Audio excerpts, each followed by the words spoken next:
আপনি ভাবলেন কি করে যে মানুষগুলো আপনাকে ভালোবাসে না সেই মানুষগুলো আপনার সন্তানকে ভালোবাসবে? তাই তাদের কাছে আপনার সন্তানকে 1 সেকেন্ডের জন্য যেতে দিবেন না। আপনার সন্তান তাদের কাছে নিরাপদ নয়। যে মানুষগুলোর কাছে গাছই ভালো লাগে না তাদের কাছে ফল কি করে ভালো লাগবে বলেন? হে এভরিওয়ান, কেমন আছেন সবাই? আশা করি ভালো আছেন।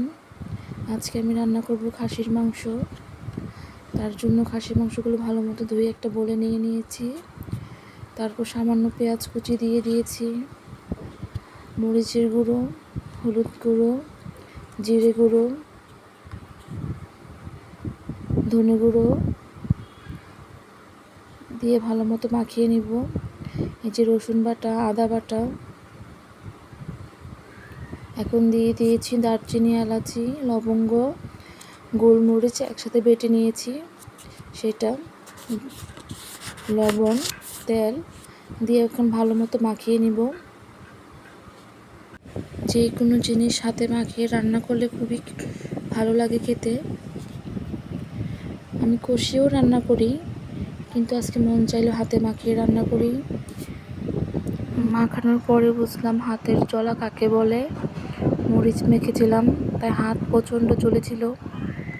এখন দিয়ে দিব লেবু। আমি খাসির মাংসতে একটু লেবু দিয়ে থাকি, তাতে খাসির মাংস যেটা আলাদা গন্ধ থাকে ওইটা থাকে না। যে কড়াইতে তেল দিয়ে দিলাম। এখন ম্যারিনেট করা মাংসটা কড়াইতে দিয়ে দিব।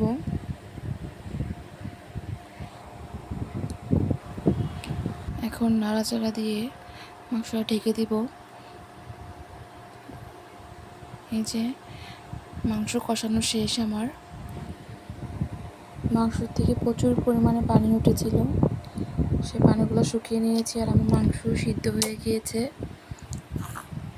খাসির মাংস রান্না করলে ভালো মতো কষাতে হয়, না হলে খাসির মাংসটা গন্ধ থেকে যায়। গন্ধর জন্য তো আমি লেবু দিয়ে দিয়েছিলাম, তো গন্ধটা না থাকে। এখন দিয়ে দিলাম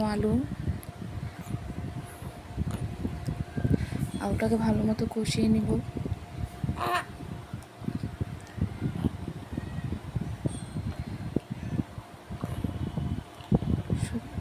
সব কিছুর ভিতরেই না কষানো হলে ভালো মতো খেতে ভালো হয় না। এই যে আমার পরিমাণ মতো পানি দিয়ে দিলাম। এখন ঢাকা দিয়ে দিব, ফুটে আসলেই আমার তরকারি হয়ে যাবে। কেমন হলো জানাবেন। সবাই ভালো থাকবেন, আমার চ্যানেলকে সাবস্ক্রাইব করবেন।